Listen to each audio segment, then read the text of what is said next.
Okay, Tammy, I'm admitting all, so you can start with the welcome. Hi, everyone. Welcome to UC San Diego's Alumni Triton Leaders Conference. We are so excited to have you join us for Advancing Equity in P16 Education. This session will be recorded and will be available on demand via the Triton Leaders Conference Hub. Please check back later for access. Before we hear from our speakers, there are a few housekeeping items that we would like to address. You've entered this event on mute. If you are not speaking, we ask that you keep yourself on mute to help us hear our speakers. If you have questions or comments, please feel free to use the Q&A feature on the right and the raise your hand feature to be called on during Q&A. And lastly, a quick reminder of our UC San Diego principles of community. The goals of the principles include providing a fair treatment for faculty, staff, and students, encouraging a climate of fairness, cooperation, and professionalism, fostering inclusiveness, respect, and a welcoming environment, promoting collaborative attitudes and actions. And now let's start our program. Wonderful. Thanks so much, Tammy. My name is Melody Gonzalez, and it is my honor as an alumni, class of 2002, to welcome you all to today's session. I also serve as UCSD Alumni Association's board member, and it's really an honor and a privilege to be here. Our session today is titled Advancing Equity in P16 Education, but really I have to thank the entire Alumni Association team and the leadership at UCSD for this conference, this theme, which I think is so critical in this moment of time for us to focus on. I want to begin by acknowledging the native land on which our UC San Diego campus sits, the land of the Kumeyaay, human-speaking people of the Hokan stock that have lived in the region for over 10,000 years before the arrival of the Portuguese and Spanish. And through this land acknowledgement, let us honor America's first people and all elders past and present and emerging. And may we be reminded to learn and share what we learn about tribal history, culture, and contributions that have been too long suppressed in telling the story of America. I invite you now to take a moment and introduce yourselves in the chat. Let us know your name, your UCSD connection, and your location. And I, in particular, invite you to share the native land where you are joining us from. I can share in the chat a link to native-land.ca, where you can look up the native land if you don't know that land that you are living or working on. And I think for me, this is something that's really important for us to be grounded in as we talk about equity in education. There's so many of our stories that we need to lift up and pay tribute to. So we're going to get into some of that as we get into our discussion. Today, we're going to hear from dynamic members of the UCSD community, and our goals in this conversation, which is just an hour long, a lot to cover in the short amount of time. But our goals are to spotlight creative solutions that Tritons are leading to address current inequities in our educational system. We're wanting to create space for educational leaders to share how they're working to create a supportive culture that interrupts these educational inequities, addresses inclusion and social justice in the school environment, and ultimately contributes to student success. And last but not least, we want to uplift the important work occurring at and through UC San Diego that's really focused on moving and advancing the needle when it comes to educational equity. And for me, it's really exciting to be able to lead this talk because in many ways, my education and racial social justice advocacy spirit started at UC San Diego. Through Summer Bridge as a student, being able to work at OASIS, the Office of Academic Support and Instructional Services, helping support my fellow diverse student colleagues on campus, many first-gen students as well, and even taking Chicano theater classes, navigating those years on campus with my diverse friends was really central to, helping empower me, give me the language to be an advocate. And now living in the Washington, D.C. area, I've been able to take my passion for education equity, racial and social justice to a whole other level I never would have imagined, thanks to policy and political roles. So I've been able to serve here in the DC area in the United States Congress as a legislative assistant and leadership staffer to former Congressman Javier Becerra, who I'm excited to see is now nominated as the new Secretary of Health and Human Services Department. I had a chance to work on political campaigns, mobilizing Latino voters in particular for the Obama-Biden presidential and reelection campaigns, Arizona Congressman Raul Grijalva, and Virginia Governor Ralph Northam. I've even had the opportunity to serve 2 presidential administrations of sorts. So in the Obama-Biden administration, I was a senior executive at the U.S. Office of Personnel Management and the U.S. Department of Labor, working on a number of human capital, labor, and workforce issues. And most recently, I had the privilege of serving as a volunteer on the Biden-Harris transition team. In my free time, I spend a lot of time as an executive leadership coach, really working to build capacity and resiliency in others. I volunteer as a board member as well on our Virginia Latino Advisory Board, a board that serves the governor, and chair our Education and Workforce Committee there. And really, I spend the bulk of my time at the National Education Association, where I serve in our Center for Social Justice. The NEA is the nation's largest union, representing 3 million current, aspiring, and retired educators. And in the Center for Social Justice, we have a community advocacy and partnership engagement team. So I get to work day in, day out with educators and students to focus on building partnerships with Latino advocacy organizations, managing grants to help our local teachers unions lead racial justice work for their students in their communities, and really managing a number of other sort of policy and programmatic issues centered on championing justice and excellence in public education. So for me, it's a thrill just preparing for the session. You're going to enjoy the panelists that we have lined up. They're fantastic. And as we prepare to get into our panel too, I want to invite you all in the chat to jump in a little bit and let us know, what are some of the top education equity issues that you are noticing right now that are impacting the students, the educators, and the schools that you are close to? So whether you're an educator, a parent, a student, or just a community ally that cares about the issue, what's most important to you? What are you noticing? Let us know, because that'll help us steer our conversation as well in the time that we have. So thank you all as you're chiming in.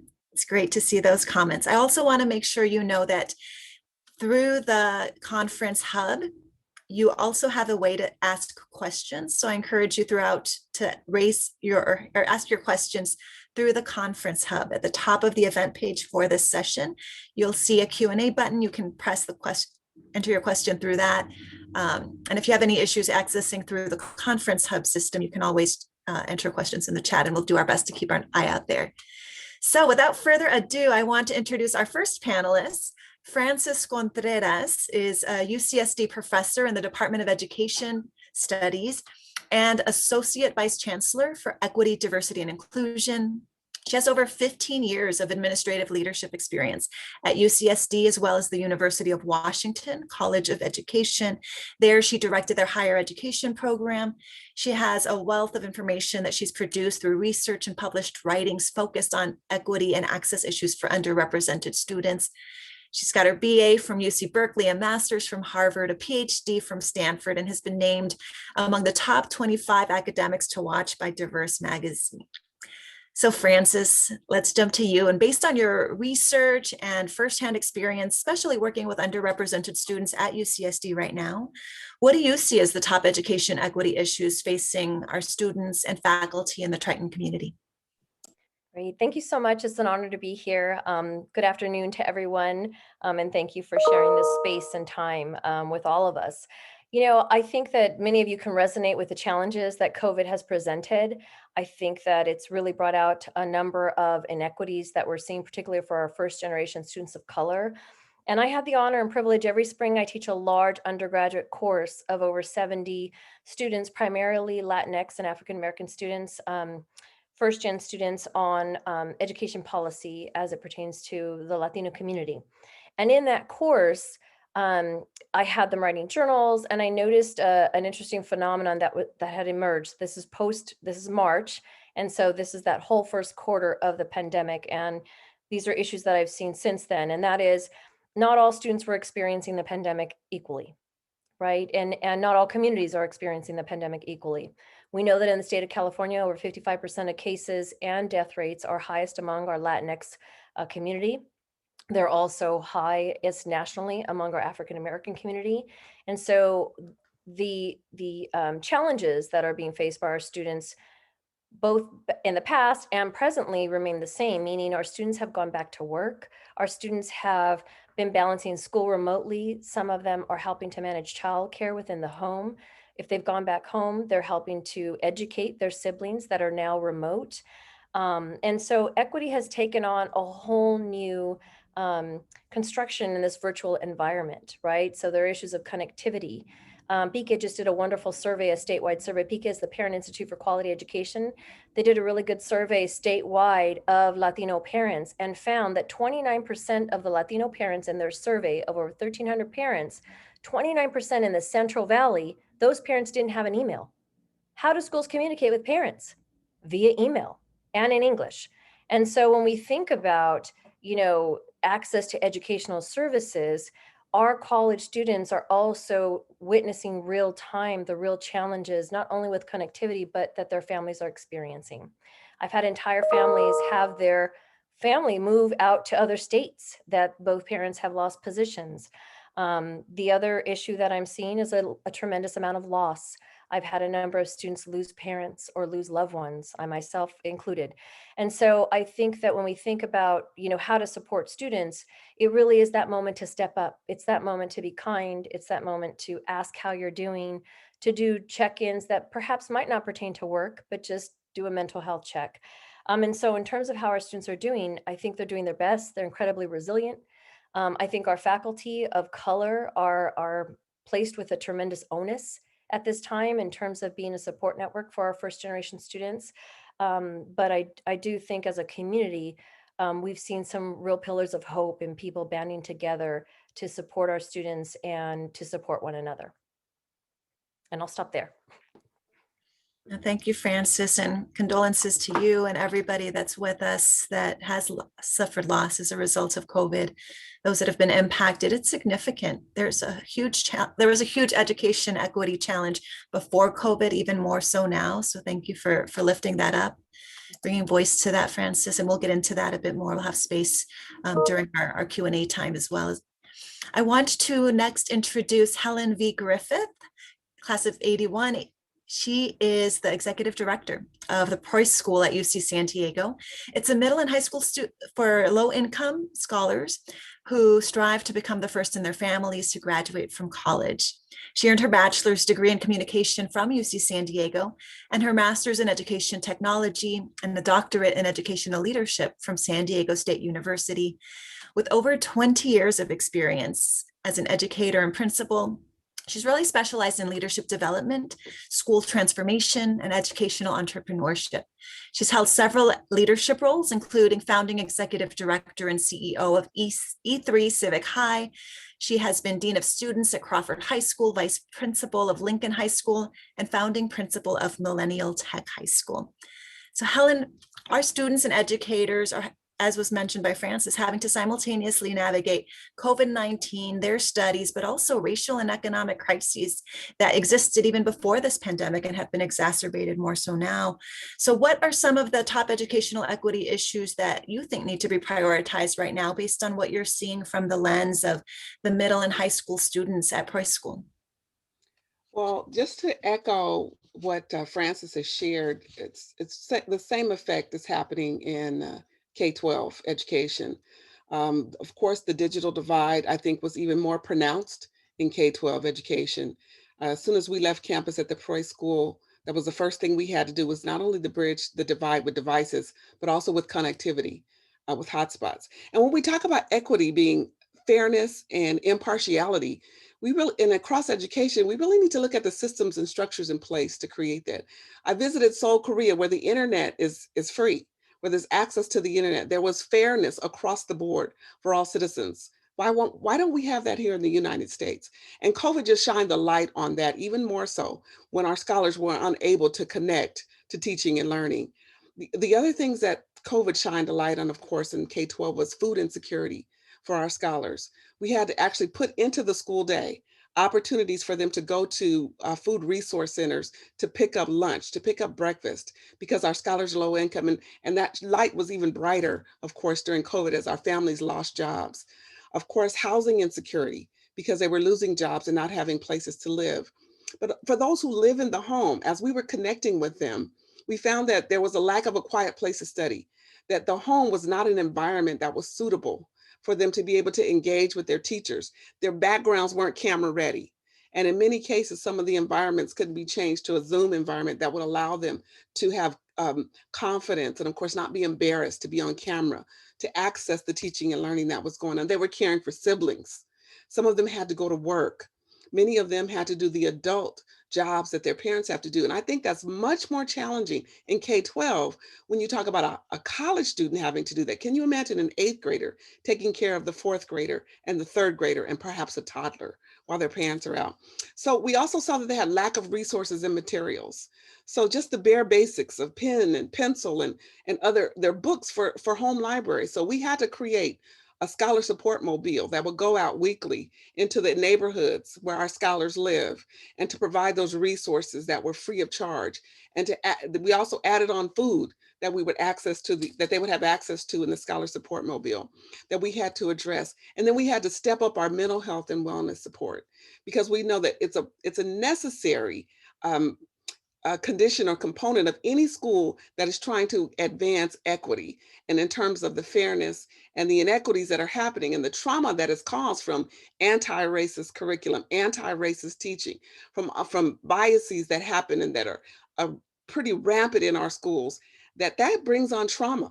And that brings on a trauma that we have to address, that we have actually created in the educational system. And so every school across America should have mental health and wellness for K through 16. So our scholars have access to clinicians who can provide therapy, who can give them the skills and the tools to combat anti-racist teaching and the things that they will not only face in schools, but once they leave our schools. And so there's so many areas that we need to address. And COVID has just shined a light on all of that. I call it the radioactive light, because it's a good and a bad thing, right? It's showing us what we need to change and what we need to redo, what we need to disrupt, what we need to reinvent, and what we need to create, so that every scholar has an access to a high quality, world-class education where they're treated fairly and there is no partiality, because they're seen as an individual, as a human being that's equal to all others. Wonderful. Thank you, Helen. You covered so many critical issues that really talk about the importance of caring for students entirely, which also means their physical well-being, their emotional, mental well-being. Thanks for lifting so much of that support that's needed right now. I think it really helps set the context. I want to take a quick moment to let everybody know too. I think the preference is that you all ask questions through the chat now. I think there are some technical issues with the hub system, so please disregard that prior note. Just use the chat if questions come up for you. We'll be keeping an eye on that. And I'd also love to take a quick sec too and invite you in the chat to let us know what is really bringing you to this session too. Are you an educator? Are you a parent? Are you a student? Are you an aspiring educator? Take a little time, chat in the chat feature, and let us know. That'll also help us set some context and build some community here as we move on to our next speaker, who I'm really excited to introduce. Ramon Stevens is Executive Director of The Conscious Kid, an education, research, and policy organization dedicated to equity, promoting healthy racial identity development in youth, and supporting organizations, families, and educators in taking action to disrupt racism in young children.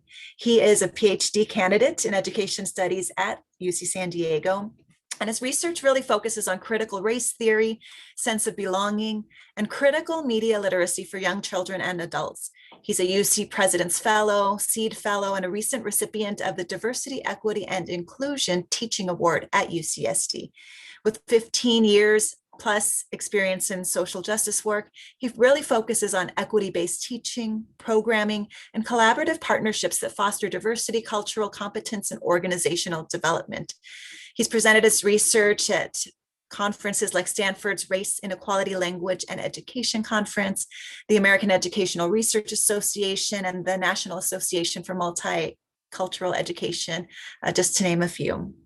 And what's especially interesting, I think, is that this movement that he's helped create through the Conscious Kid has cultivated a following of 2 million people now on Instagram. So Ramon, you're our doctoral candidate, but you're also simultaneously running and leading with the Conscious Kid. Tell us, what, based on these two experiences and others, are you seeing right now? And what sort of learnings are you taking from your work in these two spaces when it comes to helping families, schools, educators, and organizations really take action against systemic equity, especially considering right now that we're having this sort of compounded effect, right, of the pandemic of COVID-19 plus racial equity, economic justice issues, and so much more impacting students and families. Tell us more about your work. Thank you so much for having me. And really just to echo, the other two speakers, it really is, COVID really has shined a light on so many inequities that were there, right? And so the things that are really coming out is just the multiple levels of systemic racism that are embedded that we're having to combat every single day, whether it's the funding policies or the school discipline policies or the policies behind the curriculum, whether it's the representation in the teaching force or whether it's the individual interactions, right? There's all these different aspects that have to be essentially disrupted. And so when we're talking about what does that look like with belonging, when we're talking about what does that look like in the classroom, we're not just talking about teacher representation, and we're not just talking about representation in the curriculum. The key thing that I think a lot of folks are missing is that we have to have specific conversations about race and racism and what that actually looks like in the classroom. When we look at the research about what actually has been shown to push back against bias, representation is part of it, but the big thing is really having those critical conversations and naming those systems of inequity so that when folks, educators, adults, kids, themselves come across these problematic instances, they have that critical consciousness and that foundational knowledge that they can draw from to be able to identify that inequity and be able to essentially disrupt it. And so we have kind of two things that are going on right now that really relate to both the COVID situation and the need for just more just equitable kind of an equitable lens that's just a more just like disrupting that white supremacy that we see embedded within education.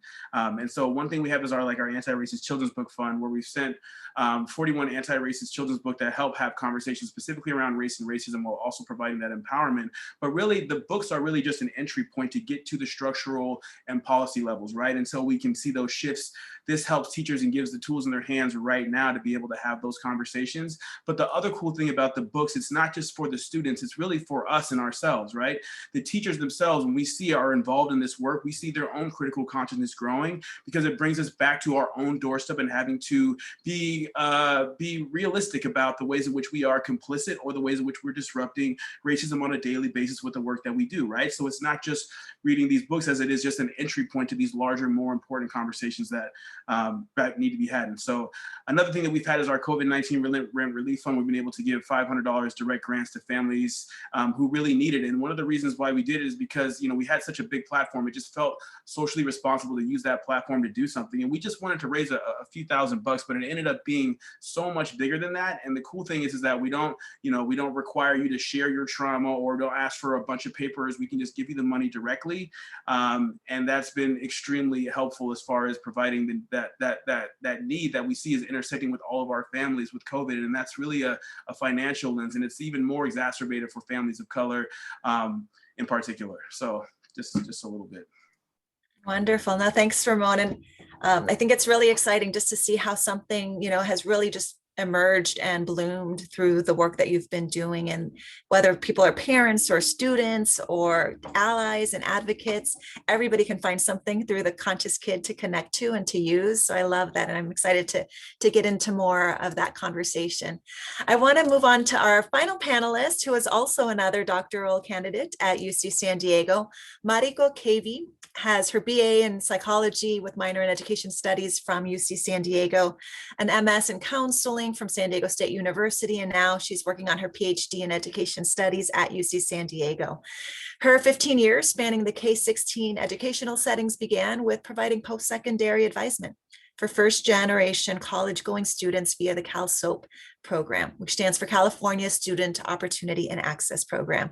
Now she works on UCSD's campus on educational equity efforts through the CREATE Center, which stands for Center for Research on Educational Equity, Assessment, and Teaching Excellence.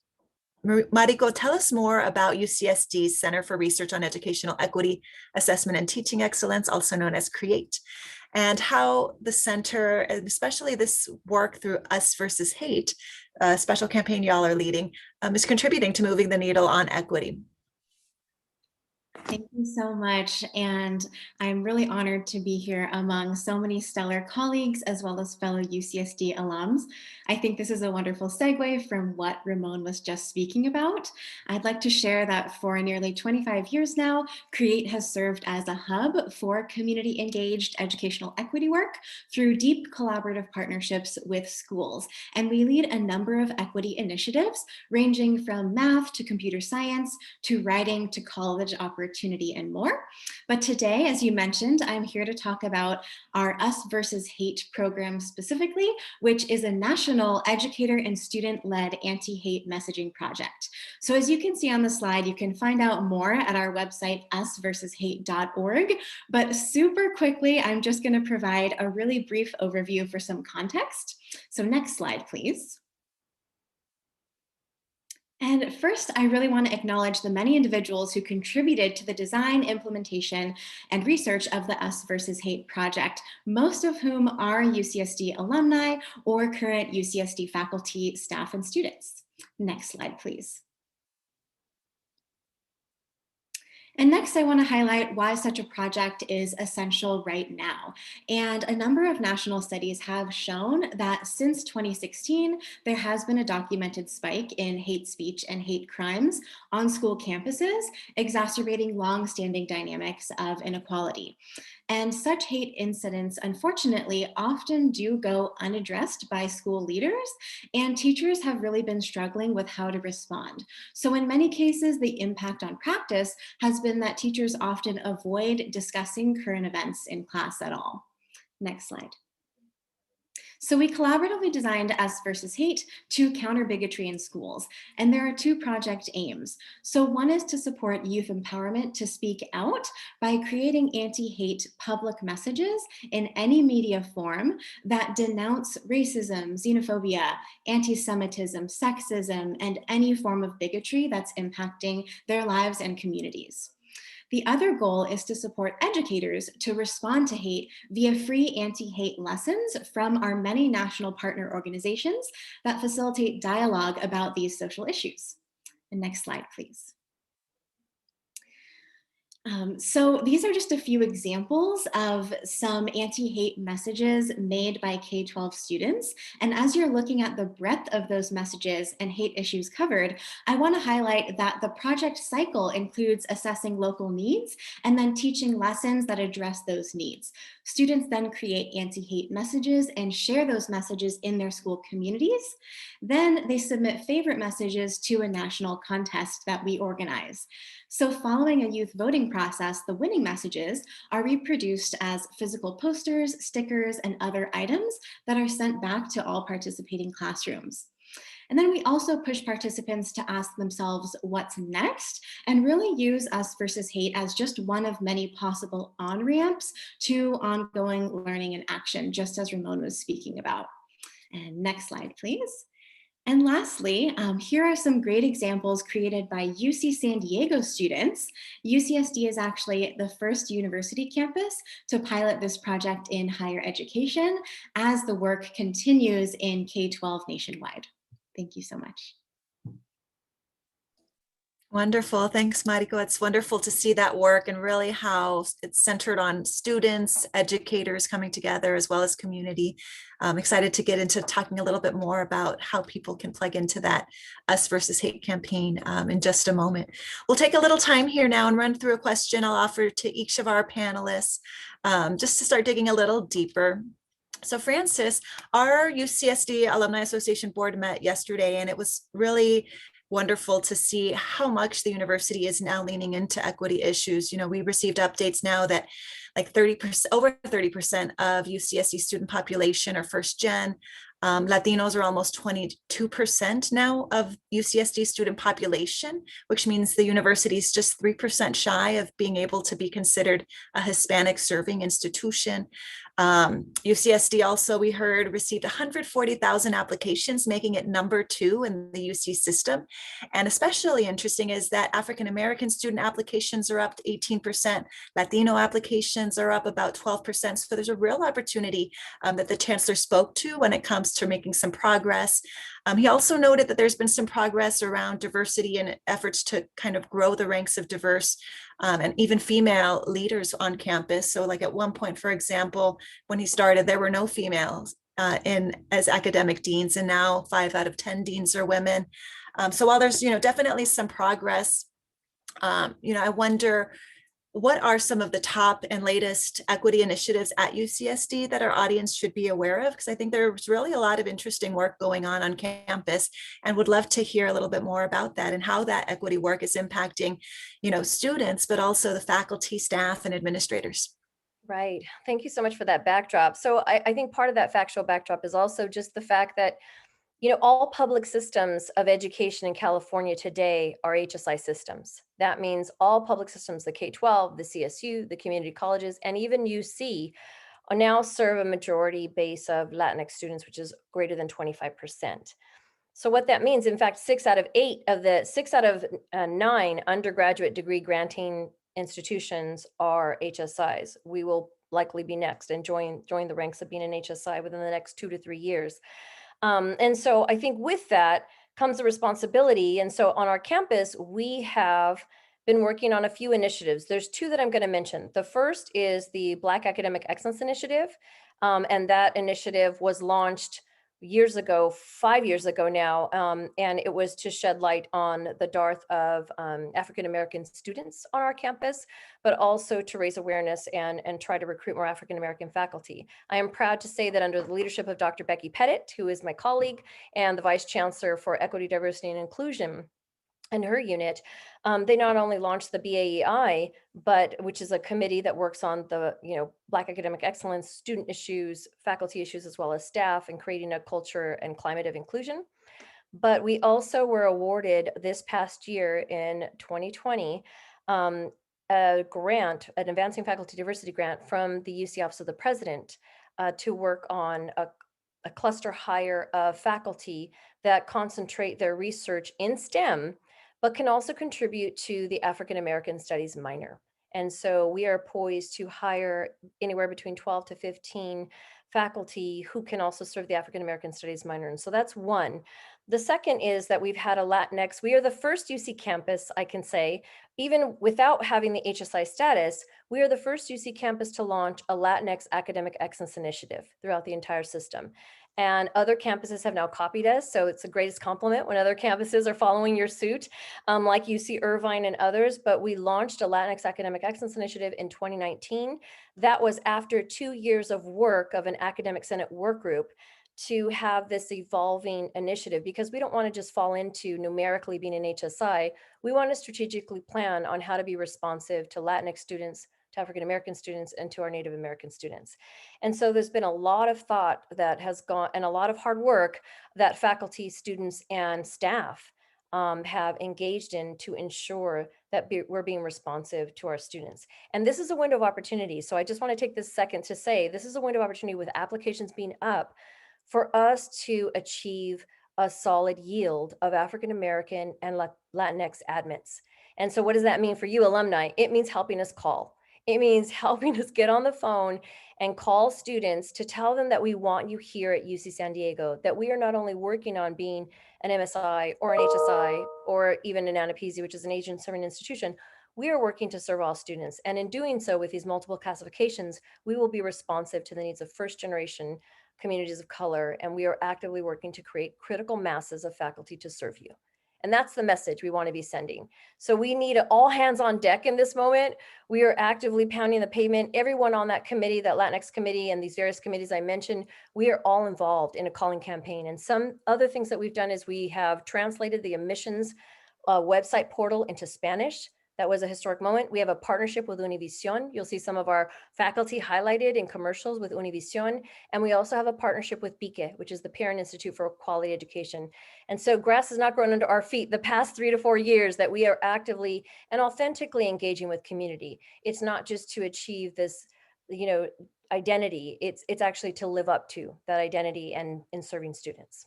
And I just want to jump in there to talk about a major initiative, which is the Price School, UC San Diego, which has been, in response to Prop 209 and the chancellor's commitment to diversifying the campus of UC San Diego with underrepresented scholars.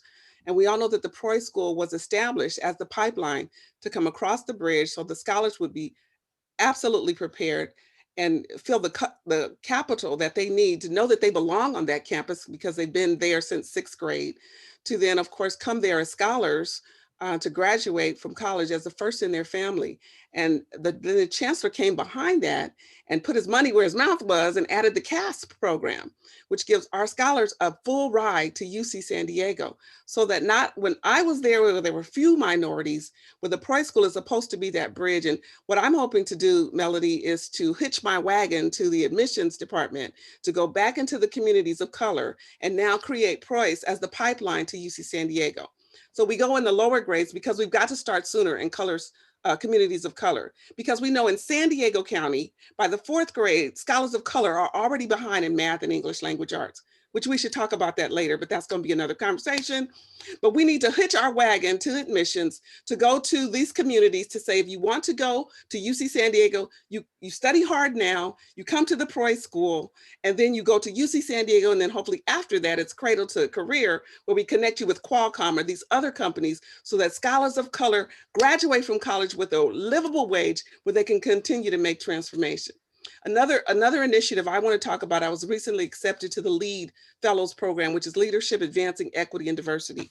We're reading these 2 amazing books right here. Look at my Post-it notes, right? These books are talking about the critical areas of not only getting our scholars and our faculty of color there, but what is the culture like when they get there? Are we accepted? Are we valued as individual colleagues with benefits that we bring to the table, value?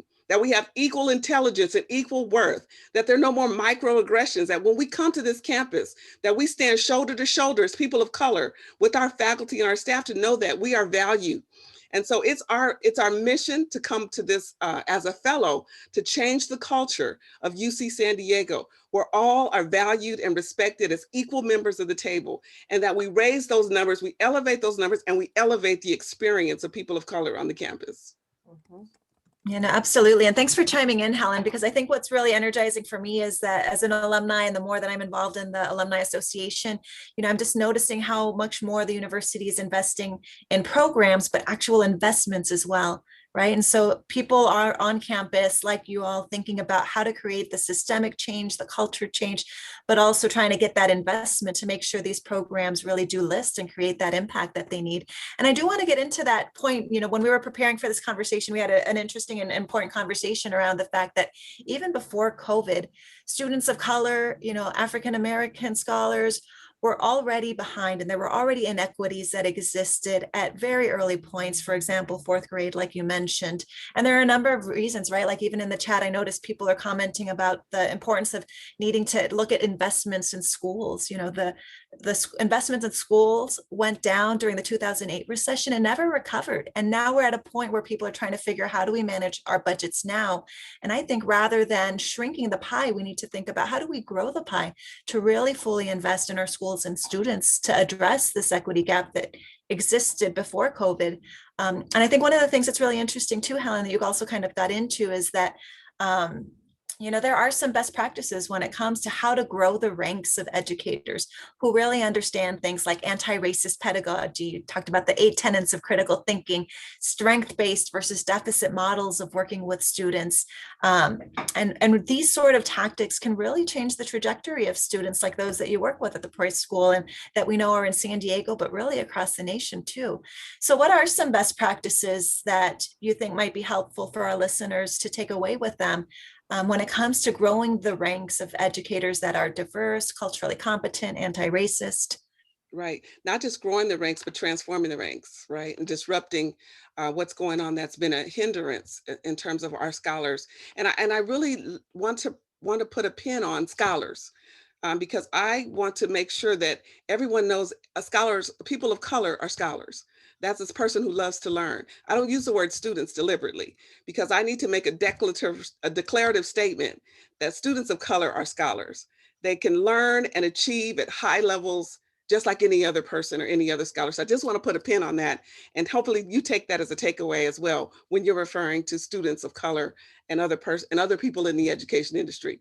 But I think number one, we need to revamp our pre-service training programs, right? We all went through our pre-service training programs. We didn't get a lot of cultural proficiency training. We didn't really talk about being anti-racist.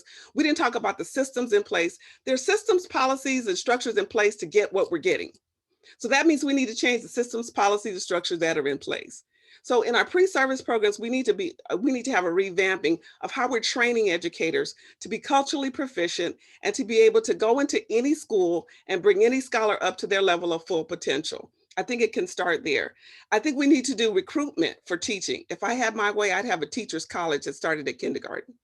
And it'd be in places of color. So we would be actively training kids, because you know who's going to be a teacher by kindergarten. They're the one helping everybody tie their shoes and helping them write their name. You can identify teachers as early as kindergarten, but starting these real schools where we can recruit scholars of color to become teachers and educators. There's a statistic that says by the fourth grade, if a scholar of color hasn't seen a teacher like them, by the fourth grade, they're less likely to go to college. So we know that we need to have more teachers that look like them in our schools. So we need to have some strategies around recruitment at that early age. And we need to elevate the level of education in the United States. Hopefully with this new administration, we can elevate the level of educators across the nation. I visited China. The teachers there are like worshiped. Like they understand the value. We worship athletes and we worship movie stars. They didn't get where they were without a teacher, right? We need to elevate the status of the teaching profession so that we can attract the talent, pay the talent, reward the talent, and then have them in our schools and have this diverse dichotomy that exists.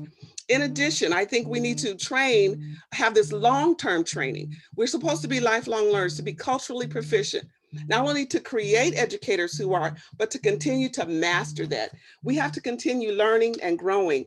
We have to look at our pedagogy. We have to look at our curriculum. We have to create mirrors and windows and teaching to scholars' genius, especially scholars of color, showing them that we had scientists, engineers, mathematicians, artists, instead of just slaves in our curriculum. And that's all we see, that we know that we came from kings and queens, and that's who we are. I just want to share something personally, because I know we're almost out of time. I'm a third generation educator. My mother and my grandmother from the state of Mississippi. My mother moved here. She was the first African-American educator to sign a teaching contract in the city of Oceanside in 1956. When she stepped into Stockton Elementary in the deep south of Southeast San Diego, with all Black students, when they got in her second grade class, you know what she told them? You're in my class because you're gifted. You were put in here because you're talented. You are the most intelligent students in this school. And that's why you're here. And you're going to achieve things that you never even imagined you were going to achieve. And then she told them she loved them. Not only did she set a high expectation, but she said, I love you. And I know the worth and the value of your life. And then she taught them hard. Because she said, it's not about what I teach them and what I let them know, it's how I make them feel. Our teachers need to love our scholars, and that needs to be in our pre-service training. We need to do some hard work, H-E-A-R-T, not hard, because it's hard to do the hard work. But we need to have a transformation of the heart that can only come through the tenets of critical thinking, when we're constantly being reflective, checking my thinking. How am I thinking about this Black male child who's sitting before me, who loves to move around, who loves to talk? What do I feel about him? How am I addressing his needs specifically? And those are just some of the ideas that I think about, because we only have an hour, and I'm going to yield the floor to the next person. But thank you for asking. Yeah, no, thanks, Helen. And I think, you know, what you say really kind of touches my heart, because I'm a tia. I have a 3-year-old niece, and I think more and more about how important it is that we really be conscious of what children, even at that young age, are seeing, hearing, and, like you said, feeling. And so I want to jump to Ramon. I think it's amazing to see how the Conscious Kid now has grown 2 million Instagram followers. And really, I think that is just indicative of how hungry parents and people in general are to figure out how can we be anti-racist? How do we raise our children to really create that anti-racist inclusive, embracing community that we want. So Ramon, like, what is it like to lead an effort like that with so many followers and that sort of, I think, kind of opportunity to really impact so many people's lives? Tell us more. It's really just humbling. I mean, and just looking at my own positionality as just a participant within a larger community that is just a reflective of folks that want to engage in topics around race and racism. And that's really it, right? I mean, it's a space where folks feel like it's missing in both, like Dr. Griffith and Dr. Cuantreras are saying, is just like the teacher prep programs are missing it. It's missing it along the pipeline from preschool, right? So so now with the research that shows that kids have this pro-white, anti-Black bias by age 3, teachers are figuring out ways to address that, and it's been something that's missing, right? And so as we're just looking at what does that transformative process look like, it's got to happen across the pipeline. And with the BAE initiative, I remember you all brought that up earlier. I wanted to touch on that because I actually was funded to do a study on that at UCSD as far as what does it look like. And part of the recommendations is, and it was actually received very well, is to transform just the admissions process, the retention process, just in general, right? And a key part of that, touching on what Dr. Griffith was saying, is that early outreach, right? Getting there really at kindergarten, telling kids that you are all gifted, you are all talented, you are all beautiful. We have a space for you at our school, and the fact that I'm showing up here in kindergarten shows how much I care, right? There's a point that's made as far as sometimes just your presence at a certain age and being there over time builds that trust. That's a huge thing that's missing, right? Love and trust, along with the academic rigor that's needed for schools, along with the funding and the structural pieces. So as far as what it's like, it's super grateful, but it's also helpful in the sense that it's a call to action, right? There's so many different issues that can be addressed, and really just seeing yourself as a larger part of this larger movement and this larger symbol that humanity just really needs in general, and especially within our education system. Yeah. Awesome. And I definitely would encourage everybody listening, if you are not following The Conscious Kid on Instagram, go to their website. It has links so you can plug into social media. It's really, really amazing content that's being shared there. So please take it, support a Triton as well while you're doing that. I want to also jump in to bring Marico back into the conversation, because one of the things that I think comes to my mind is that, you shared that through the Us versus Hate campaign, one of the reasons that was created was because of some of the hate that what people were starting to see coming up in schools. And I noticed that, the Teaching Tolerance website, now called learningforjustice.org, which was founded by the Southern Poverty Law Center, they share great resources. So again, if folks aren't following that, learningforjustice.org is a great resource. And they actually wrote about the project that you worked on, the Us versus Hate campaign. And I was also excited that in that story, they wrote about my high school alma mater, Bonita Vista High School. And they shared the story of a veteran 10th grade English and IB International Baccalaureate teacher there at Bonita Vista High School, Kaylee Espinoza. And she shared that part of why she wanted to bring the Us versus Hate campaign to Bonita Vista High School was because she started to see a spike of anti-immigrant hostility after the 2016 election, and starting to feel a sense of hopelessness after the deadly Unite the Right riot in Charlottesville, Virginia. And I can't help think that since those moments, our students and our communities have seen so much more and experienced so much more trauma, whether it's the separation of immigrant children and families, the killing of George Floyd, Breonna Taylor, and so many others, increased hate crimes against the API community, having Native American land, attempts to take that land from them, and that land being so central to their traditions and religion and identity. And of course, being here in Washington, D.C., experiencing from a distance, a few miles away, but still feeling very closely what the Associated Press described as years of white supremacy threats that resulted in Capitol riots. These riots left 7 people dead and dozens injured. And there's a lot of healing, a lot of work that's going to have to come after this whole sort of timeline that we're living through. And I wonder, it's a lot for anybody to process, especially younger minds and students. So what lessons have you learned from the Us versus Hate campaign and the work that educators are doing through that might help our listeners today think about how they can be a part of this effort of bringing people together, healing, uniting, recognizing the importance of inclusivity and belonging? What tips can you share for us? Oh my goodness. Thank you so much for asking that really big, really important question. And I certainly don't position myself as the expert in the room on addressing these vast, vast needs, but I am honored to share just 3 key findings from some of the research that we've been doing over the past 4 years on us versus hate that I hope might speak to some of the ways we can continue this sort of work towards the goals that you've brought up. So one is that youth absolutely see the classroom as a space for necessary dialogue, learning, and action about injustice. So they're actively calling for the educators in their lives to take responsibility to address hate in schools and society. And importantly, educators we talked to very much agreed that this is their role. However, they feared that anti-hate work now might be deemed partisan and so presumably off limits to an extent for educators who are often expected to remain quote unquote neutral on issues of party politics.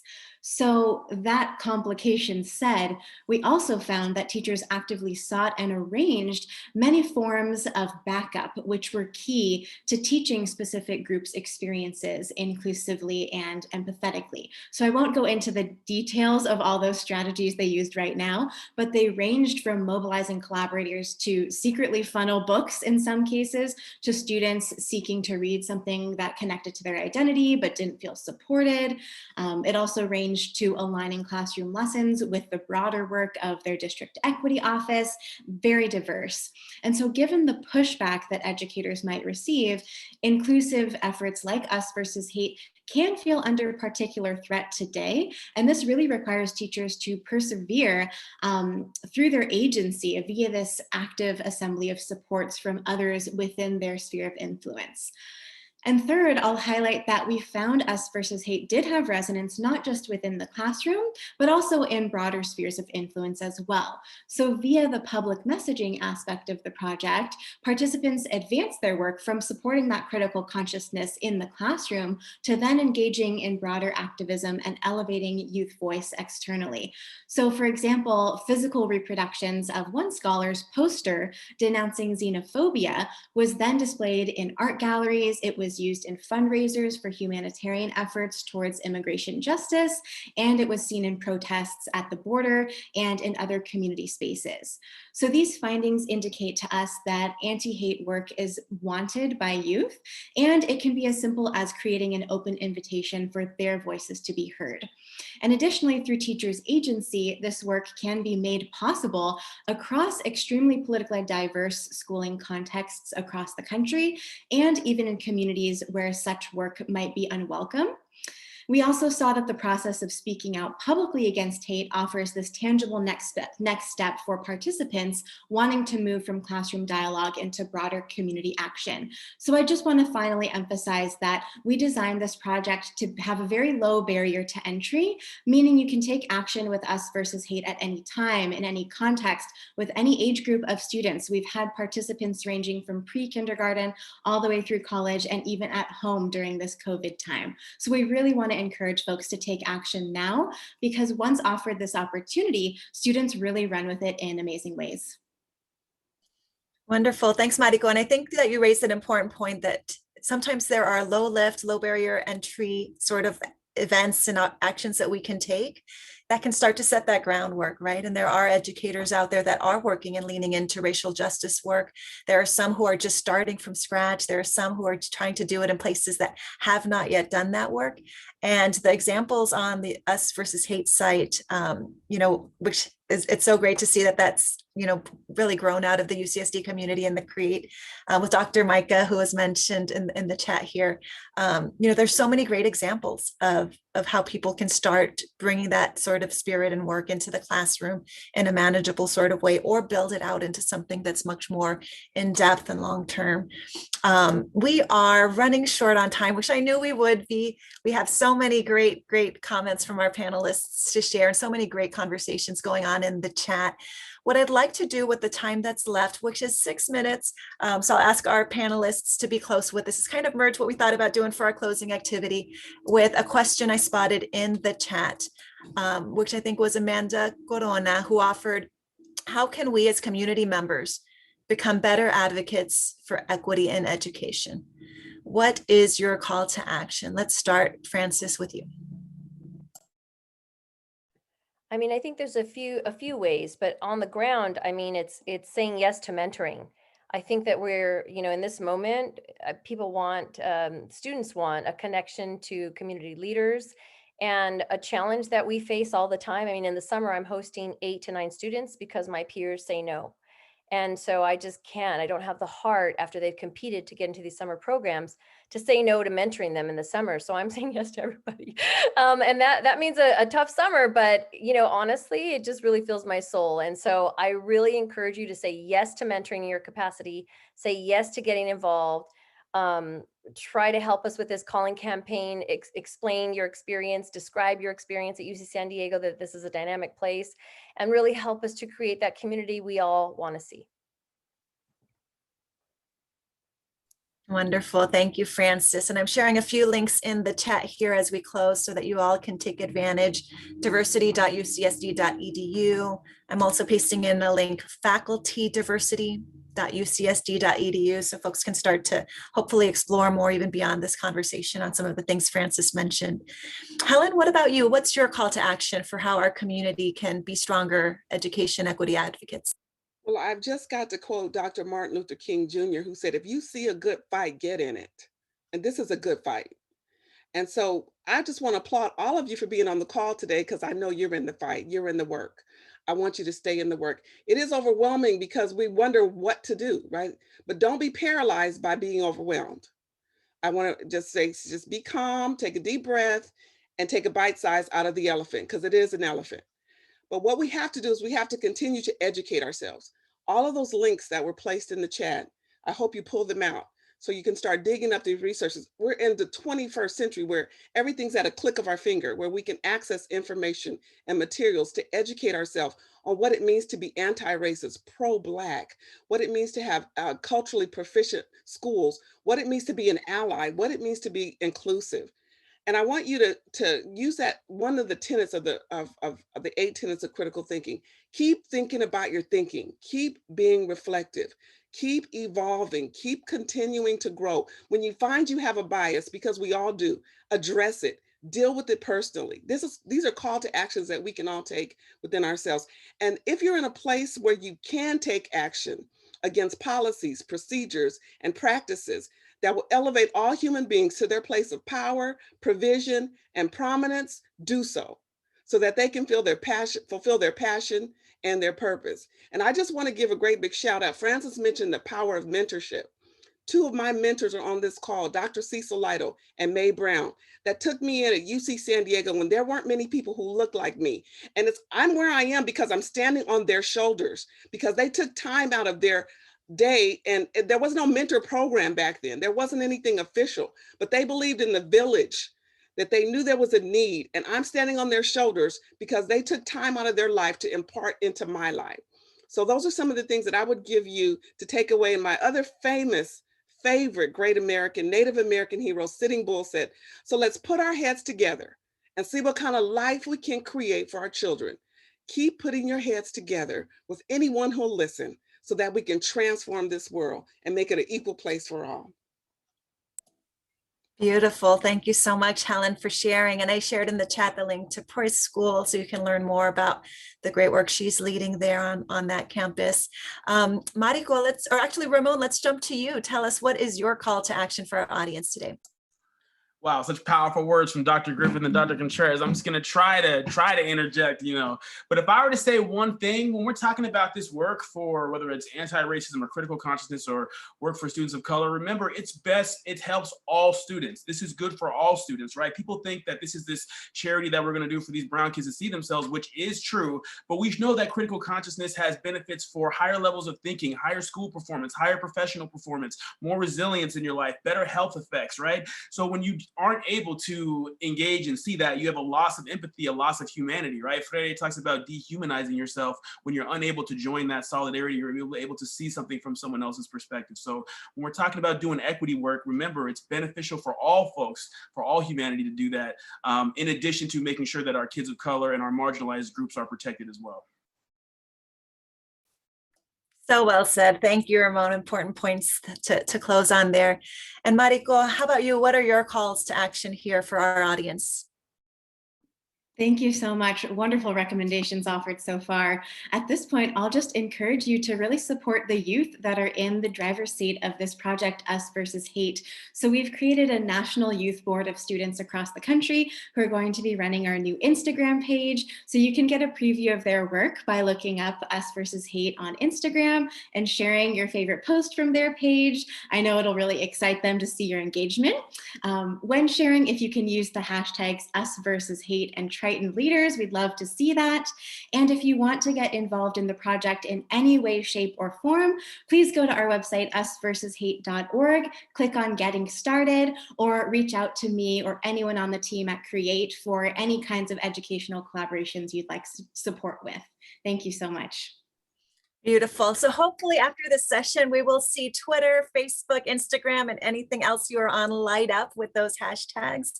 Hashtag Us versus Hate, hashtag Triton Leaders, and really spend some time, look at the artwork that students have created. It is so powerful. I can't wait to wrap this up and share some of those graphics because they're fantastic. And Marico also had mentioned that there is an art contest that they regularly run through this program. So keep an eye out. I think the next deadline is coming up in March. So if there are students in your life, you can encourage them to participate in that contest. And I'll share, from my end, from the colder coast of Washington, D.C., I want to share as well that I am happy to work with you all and be a partner to you all. If the National Education Association or state local affiliates can be of help, you can always get information on affiliates at nea.org. Our team also is really leaning heavily into racial justice work, both around COVID response and just generally. So I'll share into the chat 2 great websites that have resources I want you to use and share. We've got educatingthroughcrisis.org. A lot of critical information there on supporting students, families, and educators around safe school reopening. And neaedjustice.org, which also has fantastic posters, resources, and content that y'all can use and share. And I'd really encourage you all, we've talked about how we want you all to think about how else you might be an education justice ally. There's so many ways everybody on this call, on this Zoom, can participate in moving the needle on equity.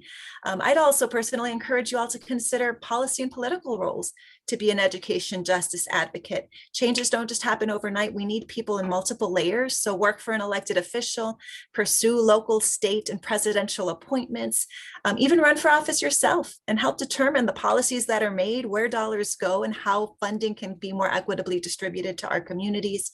And from the UCSD front, I want to make sure we've talked about mentorship as a really important component. Please visit alumni.ucsd.edu to help step up your involvement as an alum. There are some great opportunities coming up, so you can volunteer for Take a Triton to Work Day. I think they need about 200 or so more alumni to meet the needs of students who have been requesting mentors. Super easy to do, especially even virtually.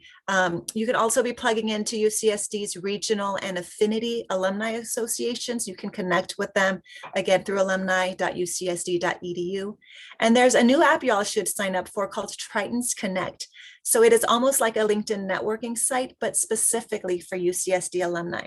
So you can go in and connect with other professionals that you might want to network with, and also offer yourself up as a mentor to students. So take a look right now. I think there are over 9,000 users. You can be among them, as the goal is to try to reach 10,000 very soon. And last but not least, I think as a racial and social justice advocate at heart, I also want to leave you all with the thought that I encourage you all to make sure you're taking care of yourselves.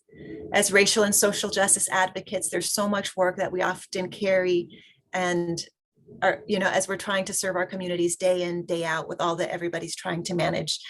So I would share with you all a thought from a facilitator who I just love and was really moved by, Nancy Luna Jimenez of the Luna Jimenez Institute for Social Transformation. And she shares that we are all born with this good golden core within us. If you think about a baby or a child, there's all these traits of being good, curious, loving, right? And what starts to happen as we grow is that we start to get punctured by all the isms, racism, sexism, etc. And what Nancy shares is that if we don't take time to heal that good golden core that we have and learn to deflect, that harm turns into oppression against ourselves and oppression against others. And so by caring for ourselves as racial justice advocates, we are also breaking that cycle of systemic oppressions that we are so committed to eradicating. So I will say thank you, take care of yourselves. Thank you for spending time with us today, for joining the conference. Enjoy the rest of it. And I will pass it back on to Tammy.